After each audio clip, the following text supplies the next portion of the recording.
ఓం నమ శివాయ. శ్యామలా నవరాత్రుల్లో రెండవ రోజు నేనైతే ఇలా చేసుకున్నాను పూజ.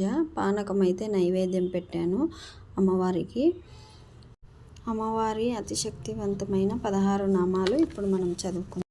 శ్రీ సంగీత యోగిని నమః, శ్రీ శ్యామాయ నమః, శ్రీ శ్యామలాయ నమః, శ్రీ మంత్రనాయకాయ నమః, శ్రీ యంత్రిణీ నమః, శ్రీ సచివేశిని నమః, శ్రీ ప్రధానేశ్వరీ నమః, శ్రీ సుఖప్రియాయ నమః, శ్రీ వీణావతే నమః, శ్రీ వైనికి నమః, శ్రీ ముద్రిణీ నమః, శ్రీ ప్రియాయ నమః, శ్రీ పక్రియాయ నమః, శ్రీ కదంబేశే నమః, శ్రీ కదంబవాసినే నమః, శ్రీ సదామదాయ నమః.